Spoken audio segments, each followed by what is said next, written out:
Welcome students to this new section where we are going to study this topic called human genetics. Human genetics. So actually you have these two chapters in your NCERT textbook. One of the chapters is principles of inheritance and variation. One of the chapters is principles of inheritance and variation, and other chapter is molecular basis of inheritance. Molecular basis of inheritance. Both of these chapters आप लोगों ने दोनों discuss कर लिए. You have discussed both of these chapters, but there are some topics related to humans that you haven't discussed yet, and वही topics आज हम discuss करने वाले हैं under the section human genetics. So it is actually splitted up part of this chapter of these two chapters of genetics. So we are going to take them separately because as they are dealt in zoology, so we'll discuss them here as a separate section. ठीक है. First of all, let us introduce you to the topics. What are the topics that we have to discuss in these chapters? Topics to be covered. Let us see what topics we have to cover in this section. So the first topic that we are going to cover is the genetic disorders. Genetic disorders. First we are going to see what type of genetic disorders we have. Second topic that we'll discuss is the pedigree analysis. Pedigree analysis. There will be a topic called pedigree analysis. Third, there will be a topic called sex determination. Sex determination. Then you will have a topic which is called as human genome project. Human genome project. And then you will have a topic called DNA fingerprinting. DNA fingerprinting. DNA fingerprinting. Okay. These three topics, they are taken from this one chapter, principles of inheritance and variation, and these two topics, they are taken from this chapter, molecular basis of inheritance. So let us proceed to the first topic, that is the genetic disorders. So we are going to discuss this first topic, that is the genetic disorders. Genetic disorders.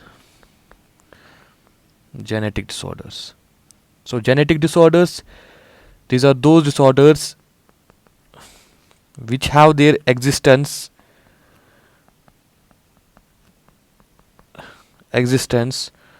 from the DNA itself. तो ये DNA से ही आते हैं ये disorders. There are some defects in the DNA. ठीक है, we can say they are due to defects in DNA. Due to defects in the DNA. ठीक है. So some defects occur in the DNA, and as a result of these defects in the DNA, these genetic disorders result. ठीक है.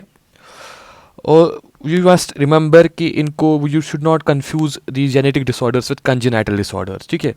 Genetic disorders, they may present from birth. They may be present from birth. तब वो बन जाएंगे congenital or may express later on,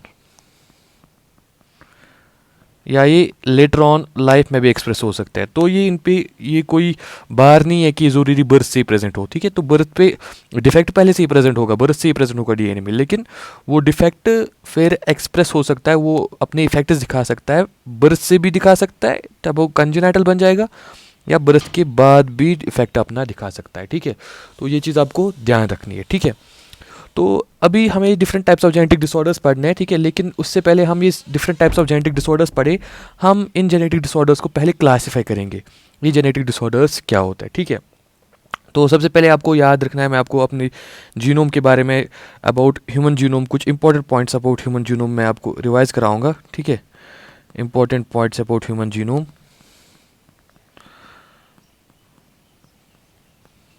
ठीक है। कुछ चीज़ें मैं आपको रिवाइज कराऊंगा ताकि हमारा ये जो आगे का डिस्कशन है ये इजी हो जाए, ठीक है। तो सबसे पहले आपको पता है कि और जो जीनोम हमारा है, जो जेनेटिक मटेरियल हमारा है, that is DNA, that is DNA, deoxyribose nucleic acid, ठीक है। तो डीएनए क्या होता है? Deoxyribose nucleic acid, ribose nucleic acid. ये डीएनए जो है ये एक डबल स्ट्रैंडेड पॉलीमर होता है, एक डबल स्ट्रैंडेड पॉलीमर होता है किसका? न्यूक्लियोटाइड्स का। It is a double stranded polymer of nucleotides, ठीक है। ऐसे दो स्ट्रैंड इसमें होती है, ठीक है। तो उन दो स्ट्रैंड्स का पॉलीमर होता है, ठीक है। तो हर एक ये दो चेन्स है, दिस इज चेन वन या strand one, this chain two. तो दो चेन्स है तो डबल स्ट्रैंडेड पॉलीमर है, ठीक है। अब अगर एक स्ट्रैंड को हम देखेंगे, if this is one strand, अगर हम इसको देखेंगे तो ये स्ट्रैंड जो है ये बनी होती है इन छोटे छोटे यूनिट्स की। It's made up of these units, these red coloured units, monomers, ठीक है। इन मोनोमर्स को बोलते हैं हम nucleotides. So this one every chain या ईच चेन हम कह सकते हैं, each chain is polymer of units called nucleotides. बस मैं रिवाइज कराना चाहता हूँ आपको, बाकी ये यहाँ पर रिलेवेंट नहीं था, ठीक है। रिवाइज कराना चाहता हूँ, ठीक है। और अगर हम एक न्यूक्लियोटाइड को देखेंगे, each nucleotide, if we look at one nucleotide that is made up of three submolecules where we have submolecule number one, the nitrogenous base। अब सबने पढ़ा होगा ये मॉलिकुलर जेनेटिक्स में, sugar, the pentose sugar which can be deoxyribose here or it can also be ribose in RNA, and the phosphoric acid, phosphate। And हम इनको दिखा सकते हैं ऐसे, ये शुगर मान लो, this is sugar, with sugar there is attached N2 base by glycosidic bond, and with sugar on other side there is attached phosphate, so this is a nucleotide, ठीक है। Now if this is one nucleotide, if this is one nucleotide, for example, if this is one nucleotide, here you have the N2 base, here you have the phosphoric acid, this is present on carbon number 1, this is present on carbon number 5, here we have the phosphoric acid, phosphate P। If this is another nucleotide, I am just showing these things schematically, I am not elaborating the chemical nature, so just trying to complete the basic points that we need to know here. So it is phosphate of this nucleotide. Now what happens, this phosphate, if this nucleotide number 1, this is nucleotide number 2, this phosphate of nucleotide number 2 reacts with this carbon number 3 of what we call as nucleotide number 1, sugar of nucleotide number 1, this carbon number 3 of sugar of nucleotide number 1, and there is formation of this bond called as phosphodiester bond, phosphodiester bond, phosphodiester bond। So if we again look at this DNA strand, these things are phosphodiester bond, phosphodiester bonds, these things are phosphodiester bonds। I hope ये सब आपको revise हो गया। Now if we make a long chain of this what we call as nucleic acid chain, if we make a long chain, so this is sugar, this is the N2 base, this is the phosphate, this is sugar again, this is the N2 base, this is phosphate, this is sugar, this is N2 base, and this sugar will be linked to another nucleotide, phosphate of another nucleotide. Again, phosphate, sugar, and 2 base. So does it matter how much you go up or down, you'll be having this type of an arrangement. This is one nucleotide, this is second nucleotide, this is third nucleotide. Sorry, this is first nucleotide. It will be having its phosphate here, which is not bonded to other sugar. So this will be one nucleotide, this will be second nucleotide, this will be third nucleotide, this will be fourth nucleotide, and this will be fifth nucleotide. And these nucleotides will be linked by this. I can draw the line. This is one nucleotide, this is second nucleotide, this is third nucleotide, this is fourth nucleotide, this this is fourth nucleotide, and this is fifth nucleotide. These are nucleotides. As you can see, these nitrogenous bases, they don't have any role. They don't have any role in these nitrogenous bases. You look at these nitrogenous bases. In nitrogenous base की तरफ आप लोग देखो, ठीक है? They don't have any role in the formation of chain. ये chain के अंदर है, ये कोई बॉन्डिंग नहीं बना रहे, कोई स्टेबिलिटी चेन के ढांचे में इनका कोई रोल नहीं है, ये बस अंदर की तरफ प्रोजेक्ट कर रहे हैं, ठीक है? तो एक इंपॉर्टेंट क्वेश्चन जब आपको इस डीएनए स्ट्रैंड के बारे में याद रखना है कि इसकी बैकबोन शुगर फॉस्फेट से बनी है, बस शुगर फॉस्फेट. नाइट्रोजनस बेसिस बस अंदर की तरफ प्रोजेक्ट हो रहे हैं, ठीक है? तो यहाँ पर एक चीज़ नोट करते हैं हम, ये बस रिवीजन चल रहा है, आप ये लिखो ना लिखो, वरना आपने मॉलिक्यूलर जेनेटिक्स में पढ़ा है, बस रिवीजन करा रहा हूँ मैं, ठीक है? नोट एक चीज़ करोगे, आपके जो बैकबोन है, backbone of the chain is formed by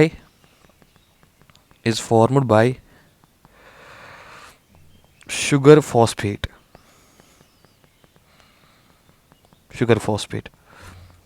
और N2 बेसिस जो है दे जस्ट प्रोजेक्ट इनसाइड, ठीक है? They just project inside. अब इसी का रोल, यही जो ये प्रोजेक्ट इनसाइड करे, यही रोल आ जाता है फिर इनके इसमें क्या बोलते हैं, stability of the what we this two chains में, ठीक है? तो ज़रा पहले हम वापस आएंगे, हमने क्या क्या बोला. तो मैं आपको अपने जीनोम के बारे में बता रहा था. मैंने बोला था आपको हमारा जीनोम डीएनए है, ठीक है? डीऑक्सीराइबोस न्यूक्लिक एसिड उसको बोलते हैं. और ये अगर आप इस पर फोकस करोगे जीनोम पे हमारे, तो ये एक्चुअली डबल स्ट्रैंडेड पॉलीमर होता है डीऑक्सीराइबो न्यूक्लियोटाइड्स का. ऐसे आप देख सकते हो, ये जो मैंने यहाँ पे दिखाया है, ठीक है? ये ठीक है, चेन 1 चेन 2 मैंने दिखाया यहाँ पे. तो मैंने बोला ऐसे अगर आप एक चेन को देखोगे, उसमें ये छोटे छोटे रेड कलर्ड यूनिट्स होते हैं, इन यूनिट्स को हम बोलते हैं न्यूक्लियोटाइड्स, ठीक है? तो ये हम कह सकते हैं ये जो क्या बोलते हैं, एक चेन है डीएनए की, it is a polymer of nucleotides, ठीक है? ये हम बोल सकते हैं.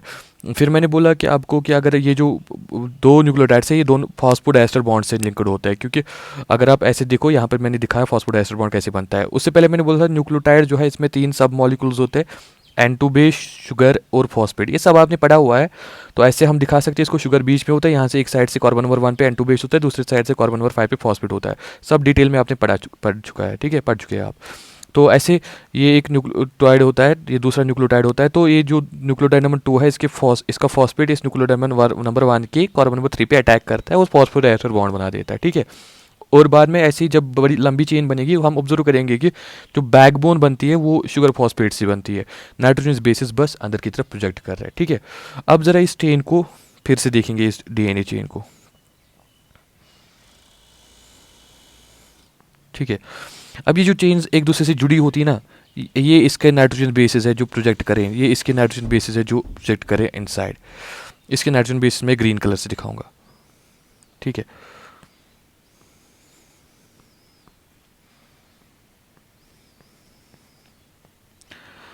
तो ये ब्लैक कलर की इसके नाइट्रोजन बेस है, ये ग्रीन कलर की इसके नाइट्रोजन बेस है. तो फिर क्या करता है, इसके नाइट्रोजन बेसिस के साथ कंप्लीमेंट्री पेयरिंग बनाते हैं, ठीक है? और आपको पता है उसमें एडेनिन जो है वो कंप्लीमेंट्री होता है तो थायमीन, और गुआनिन कंप्लीमेंट्री होता है तो साइटोसिन, ठीक है? तो फिर ये दो चेन स्टेबल कैसे होते हैं? 2 chains are held by these hydrogen bonds between complementary nitrogenous bases, या हम कह सकते हैं कंप्लीमेंट्री न्यूक्लियोटाइड्स N2 बेसिस, ठीक है? तो आपको पता है एडेनिन थायमीन के साथ 2 बॉन्ड्स बनाता है, और गुआनिन साइटोसिन के साथ 3 बॉन्ड्स बनाता है. ये तो आपको पता ही है, ठीक है? तो हो गया रिवाइज। अब इसी डीएनए में, ये डीएनए लंबा मॉलिक्यूल है, आपको पता है हमारे डीएनए में ऑलमोस्ट 3 बिलियन बेस पेयर्स है, ठीक है, ऐसे पेयर्स बनते हैं, ठीक है, तो बहुत लंबा मॉलिक्यूल है। इसी में अब कुछ फंक्शनल एरियाज होते हैं जो प्रोटीन्स के लिए कोड करते हैं, ठीक है। तो अब दिस डीएनए, मान लो ये मैंने एक डीएनए अपनी ट्रांसक्रिप्शन पढ़ी होगी, ठीक है, मान लो ये लंबा डीएनए मॉलिक्यूल है, ठीक है। तो इस डीएनए में, इस डीएनए में ऐसे कुछ एरियाज होते हैं, ठीक है, जो जब ट्रांसक्रिप्शन करते हैं, जो जब ट्रांसक्रिप्शन करते हैं तो उनसे एक एमआरएनए बनता है, एमआरएनए बनता है, जो एमआरएनए फिर जाके ट्रांसलेशन करके एक प्रोटीन बनाता है या कोई फंक्शन करता है, ठीक है। तो यही जो एरिया है जो एक प्रोटीन के लिए कोड करता है या जो कोई फंक्शन करता है, इस एरिया को हम बोलते हैं जीन। तो एक चीज़ आपको अंडरस्टैंड करना अच्छे से, ठीक है।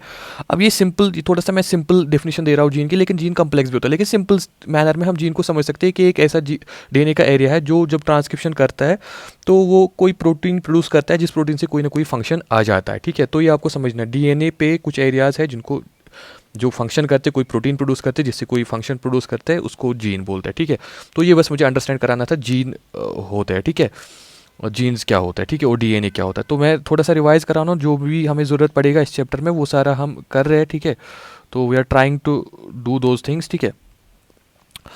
अब ये जीन हो गया क्लियर। तो डीएनए आपने समझा, अपना शॉर्ट में हम कर क्या रहे, हमने डीएनए समझा फिर से अच्छे से, ठीक है, और हमने समझा जीन भी क्या होता है, ठीक है। अब आपको पता है कि जो ह्यूमन्स है they are diploid.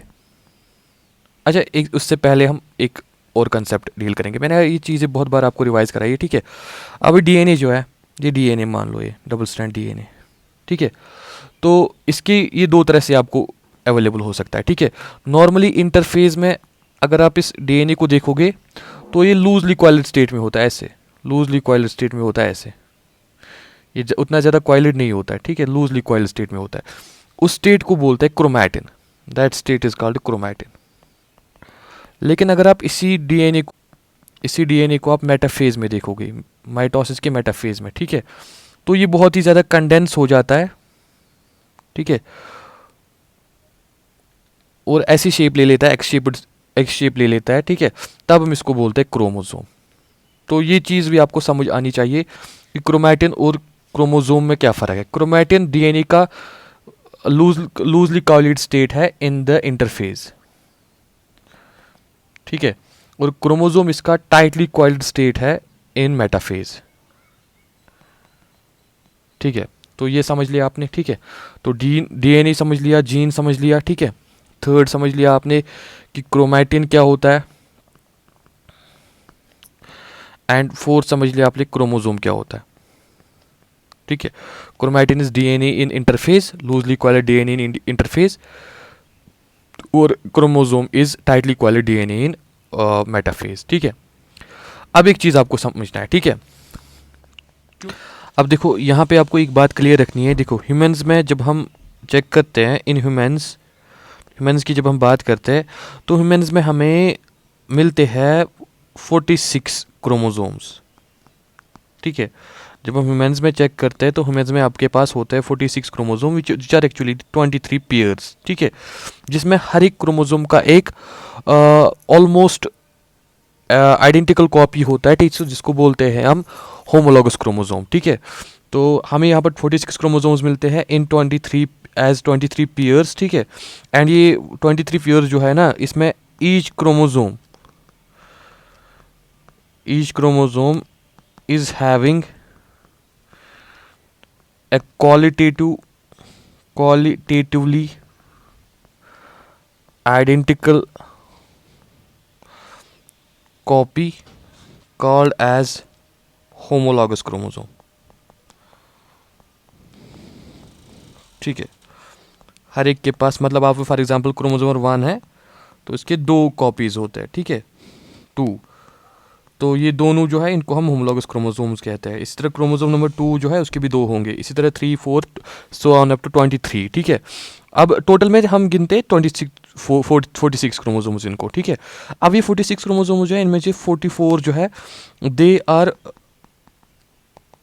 Same in males and females, ठीक है। ये 44 जो होते हैं 44 इनमें से सेम होते हैं इन मेल्स एंड फीमेल्स, या मैं कहूँगा कि 22 पेयर्स जो होते हैं, ठीक है, 22 पेयर्स या 44 क्रोमोसोम्स जो मेल्स एंड फीमेल्स में सेम होते हैं, ठीक है। इन क्रोमोसोम्स को हम बोलते हैं autosomes, we call these chromosomes as autosomes, ठीक है। अब ये जो दो बचते हैं ना, जो जिनका कॉम्बिनेशन, सॉरी मैंने यहाँ पे एक्स वाई लिखा, ठीक है, जो दो होते हैं 44 ऑटोजोम्स, यहाँ पे मैं लिखूँगा, यहाँ पे मैं 44 प्लस 2, ठीक है, ये मैं लिखूँगा 44 प्लस 2। ये जो दो बचे हुए होते हैं, ठीक है, ये इनका कॉम्बिनेशन डिफरेंट होता है in males and females, these two their combination is different in, combination is different in males and females, ठीक है। और इन दो को हम बोलते हैं these two are called as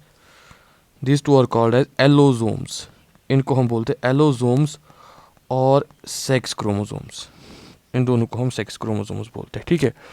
और आपको याद होना, पता होना चाहिए कि मेल्स में जब हम चेक करते हैं यहाँ पे आपको मिलता है एक एक्स और दूसरा वाई, एंड फीमेल्स में जब आप चेक करते हैं वहाँ पे आपको दोनों ही एक्स मिलते हैं, एक्स मिलते हैं, दोनों को एक्स क्रोमोसोम्स कहते हैं, बस नाम देने की बात है। और मेल्स में एक एक्स होता है, दूसरा वाई होता है, ठीक है।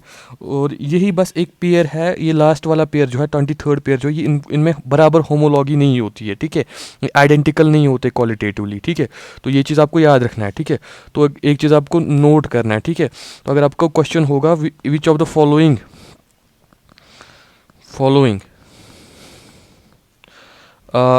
chromosome pair is not strictly homologous, ठीक है, strictly homologous, ठीक है। तो इसमें आपको बोल सकते हैं 23rd pair in males, B होगा 23rd पेयर इन फीमेल्स, सी हो सकता है 23rd pair in both mails and females, ठीक है, एंड डी हो सकता है नन, ठीक है। तो मुझे पता है आप लोगों ने बहुत सारों को कन्फ्यूजन हो गया होगा, लेकिन करेक्ट आंसर जो है it is 23rd pair in males, ठीक है। फीमेल्स में दोनों ही एक्स है, तो वो तो है होमोलॉगस, वो तो आइडेंटिकल है ऑलमोस्ट, ठीक है। तो लेकिन मेल्स में एक्स वाई है, तो उनमें कंप्लीटली होमोलॉगस नहीं होता है, ठीक है। तो बस आप ये याद रखो कि 44 क्रोमोसोम जो है ये सेम होते हैं टोटली मेल्स फीमेल्स में, आपको कोई भी वेरिएशन नहीं मिलेगा, ठीक है। और इनको हम ऑटोजोम्स बोलते हैं, ठीक है। और जो दो बचे हैं, ठीक है, या 23rd पेयर जो बताए वो सेक्स डिटरमाइन करते हैं, उनको वो डिफरेंट होते हैं मेल्स एंड फीमेल्स, उनको एलोजोम्स है, सेक्स क्रोमोसोम्स बोलते हैं। मेल्स में एक्स और वाई होता है, फीमेल्स में एक्स और एक्स होता है, ठीक है। तो ये सारी चीज़ें हमने समझी। अभी तक मैं आपको एक्सप्लेन कर रहा था डीएनए क्या होता है। तो डीएनए हमने बोला एक डबल स्ट्रैंडेड मॉलिक्यूल है, ठीक है, of the double strand molecule of deoxyribo nucleic acid, ठीक है। तो इसमें दो स्ट्रैंड्स होते हैं, हर एक स्ट्रैंड पॉलीमर होती है न्यूक्लियोटाइड्स की, ठीक है, वगैरह वगैरह मैंने एक्सप्लेन किया। जीन क्या होता है ये भी मैंने एक्सप्लेन किया। डीएनए पे एक एरिया है जो एक प्रोटीन प्रोड्यूस कर सकता है और फंक्शन कर सकता है। क्रोमैटिन डीएनए का कॉइल्ड लूजली कॉइल्ड फॉर्म है दिस इंटरफेज में, क्रोमोसोम इसका टाइटली कॉइल्ड फॉर्म है इन द मेटाफेज, ठीक है। और ह्यूमंस में हमें कितने क्रोमोसोम्स मिलते हैं? 46 क्रोमोसोम्स मिलते हैं और 23 पेयर्स में होते हैं। हर एक क्रोमोसोम का एक क्वालिटेटिवली आइडेंटिकल कॉपी होता है जिसको होमोलॉगस 1 क्रोमोसोम कहते हैं, ठीक है। तो यानी हमारे पास 23 होमोलॉगस क्रोमोसोम्स अगर आपको 23 पेयर्स ऑफ होमोलॉगस क्रोमोसोम्स अगर आपको पूछा जाएगा, ठीक है। तो अब 44 क्रोमोसोम्स हम देखते हैं सेम होते हैं मेल्स और फीमेल्स में, उनको ऑटोसोम्स बोलते हैं। और जो दो होते हैं उनका कॉम्बिनेशन डिफरेंट होता है मेल्स एंड फीमेल्स में, उनको एलोसोम्स या सेक्स क्रोमोसोम्स बोलते हैं, ठीक है। तो हमने बोला मेल्स में एक्स और वाई होता है, फीमेल्स में एक्स और एक्स होता है, ठीक है। अब आपको अगर क्वेश्चन पूछा गया कभी which of the following pair of chromosomes are strictly homologous, तो आप उसका आंसर कहोगे 23rd pair in the males. Females में एक्स और एक्स होता है, तो वहाँ पर हम होमोलॉगस मान सकते हैं, ठीक है। तो ये चीज़ें मुझे अंडरस्टैंड करानी थी, ठीक है। तो अब ये चीज़ आप याद रखो, ठीक है। मैंने बोला होमोलॉगस क्रोमोसोम्स, ठीक है, ये मैं थोड़ा सा फिर से एक्सप्लेन करूँगा। मैंने बोला कि होमोलॉगस क्रोमोसोम्स जो है ना, मैंने बोला दे आर क्वालिटेटिवली, ये चीज़ मैंने यूज़ की है, qualitatively they are qualitatively identical. मैंने बोला क्वालिटेटिवली आइडेंटिकल, मैंने नहीं बोला कंप्लीटली आइडेंटिकल, मैंने बोला क्वालिटेटिवली आइडेंटिकल। तो ये चीज़ आपको समझना है, ठीक है। देखो ये मान लो ये क्रोमोसोम है, ठीक है, एक्चुअली क्रोमोसोम जो है ना, इसमें एक ही ये क्रोमैटिड होता है, ये ऐसा होता है, ठीक है। लेकिन हम यूजुअली क्रोमोसोम को बनाते हैं ऐसे, ठीक है। हम इसके एक्स शेप्ड बनाते हैं। ये जो एक्स शेप्ड क्रोमोसोम बनता है, इसमें ये जो दो हिस्से होते हैं ना, आपने सेल साइकिल में पढ़े हो गए, ये आइडेंटिक इसी की वो रेप्लिकेटेड हिस्से होते हैं, इनको क्रोमैटिड्स बोलते हैं, ठीक है। लेकिन अगर हम क्रोमोसोम को कंडेंस करेंगे without going into cell division, तो वो ऐसा होगा, उसमें एक ही होगा, ठीक है। तो अगर ये मान लो क्रोमोसोम नंबर 1 का एक कॉपी है, ये क्रोमोसोम नंबर 1 का दूसरा कॉपी है, ठीक है। क्रोमोसोम नंबर 1 का दूसरा कॉपी है, ठीक है। अब क्या है मेरा मतलब कि ये क्वालिटेटिवली आइडेंटिकल है, ठीक है। क्वालिटेटिवली आइडेंटिकल मतलब मेरा कि टोटली आइडेंटिकल नहीं है, ठीक है। मतलब अगर आप इस पे जीन्स चेक करोगे ना, इस पे अगर आप जीन्स चेक करोगे ऐसे ऐसे, ये मान लो ये जीन्स है 1 2 3 4, ठीक है। ऐसे 5 6 7 8, ठीक है। ये मान लो ऐसे इस पे जीन्स होंगे, लाइकवाइज इस पे भी जीन्स होंगे, ठीक है। तो क्या मिलेगा आपको? आपको नंबर ऑफ जीन्स सेम मिलेगा दोनों में। आपको लोकेशन ऑफ जीन्स, कौन सा जीन कहाँ पे, दोनों में सेम मिलेगा, ठीक है। आपको फंक्शन ऑफ जीन, ठीक है, सेम मिलेगा। यानी जो जीन्स होंगे ना, वो सेम कैरेक्टर्स को कंट्रोल कर रहे होंगे, ठीक है। फॉर एग्जांपल इस पे यहाँ पे जो जीन नंबर 1 है, ये अगर हाइट को कंट्रोल कर रहा है, तो इस पे भी जो जीन नंबर 1 है, ये भी हाइट को ही कंट्रोल कर रहा होगा। तो इन पे जो जीन फंक्शन ऑफ जीन जो है वो सेम होगा, यानी वो दोनों जीन्स जो है रेस्पेक्टिव लोकेशन पे वो सेम कैरेक्टर को कंट्रोल कर रहे होंगे। लेकिन type of effect of gene, ठीक है, या टाइप ऑफ जीन जो होगा, ठीक है, वो that will be different. That may be same but that will be different और समटाइम्स सेम, ठीक है। तो मान लो मैं फॉर एग्जांपल यहाँ का जो जीन नंबर 1 है, हाइट को जो कंट्रोल कर रहा है, वो मान लो टॉल हाइट प्रोड्यूस कर रहा है, ठीक है। बट यहाँ पे जो जीन है हाइट को कंट्रोल कर रहा है, ये मान लो ये ज़रूरी नहीं ये टॉल हाइट प्रोड्यूस कर रहा है, ये शॉर्ट हाइट भी प्रोड्यूस कर सकता है, टॉल भी कर सकता है, लेकिन ज़रूरी नहीं है, ठीक है। तो इसी हिसाब से इसी तरह जीन नंबर 2 अगर यहाँ पे कलर को कंट्रोल कर रहा है, ठीक है, तो मान लो ये डार्क कलर प्रोड्यूस कर रहा है। बट यहाँ पे जो जीन नंबर 2 होगा, जो जब कलर को कंट्रोल करेगा, वो वाइट या लाइट कलर भी प्रोड्यूस कर सकता है, ठीक है। तो इफेक्ट ऑफ जीन डिफरेंट होता है। एंड इन दो जीन्स को जब इनका इफेक्ट डिफरेंट होता है, इनको उसी वक्त हम अलील्स बोलते हैं, इन जीन्स को जिनका फिर वेरिएबल इफेक्ट हो, जो कंट्रोल तो करते हैं सेम कैरेक्टर को, तो लेकिन इफेक्ट डिफरेंट होता है। तो हम क्वालिटेटिवली आइडेंटिकल बोल रहे हैं, क्वांटिटेटिवली आइडेंटिकल नहीं होते या कंप्लीटली आइडेंटिकल नहीं होते। तो क्वालिटेटिवली आइडेंटिकल का मतलब क्या होता है? नंबर ऑफ जीन्स सेम है, लोकेशन ऑफ जीन्स भी सेम है, फंक्शन ऑफ जीन भी सेम है, यानी सेम कैरेक्टर को कंट्रोल करते हैं, लेकिन type of effect of gene जो है वो डिफरेंट भी हो सकता है, वो सेम भी हो सकता है, ठीक है। और ये आप इसी हिसाब से ये डिफर करते हैं, वरना ये आइडेंटिकल होते। तो ये चीज़ भी आपको ध्यान में रखनी है, ये चीज़ कभी आपको पूछी जा सकती है, ठीक है। तो ये सारी चीज़ें हमने अभी हम जनरली मैं ये एक्सप्लेन करें ताकि कोई कन्फ्यूजन ना हो आगे जब हम टर्मिनोलॉजी यूज़ करेंगे, ठीक है। तो ये चीज़ हो गया, ठीक है। तो ये बेसिक कुछ चीज़ें थी ह्यूमन जीनोम के बारे में जो मैंने आपको रिवाइज करा दी, ठीक है। तो आई होप आप लोगों को ये समझ आ गई होगी, ठीक है। अब हम जाएंगे about the core topic, that is the genetic disorders, ठीक है। तो जेनेटिक डिसऑर्डर्स को हमने सबसे पहले क्लासीफाई करना है, ये कितने टाइप्स के होते हैं, फिर एक एक करके पढ़ेंगे। तो सबसे पहला टॉपिक यहाँ पे होगा हमारा classification of genetic disorders. Classification of genetic disorders, ठीक है। तो आई थिंक ये हम नेक्स्ट लेक्चर में डिस्कस करेंगे, ठीक है। तो for now I will say this is end of the session. फिलहाल आप ये सारे कॉन्सेप्ट्स जो है, ये सारे कॉन्सेप्ट्स को आप रिवाइज करिए, ठीक है। तो सी यू इन नेक्स्ट लेक्चर, ठीक है। अंटिल देन कीप स्माइलिंग, ठीक है, एंड अस्सलाम वालेकुम।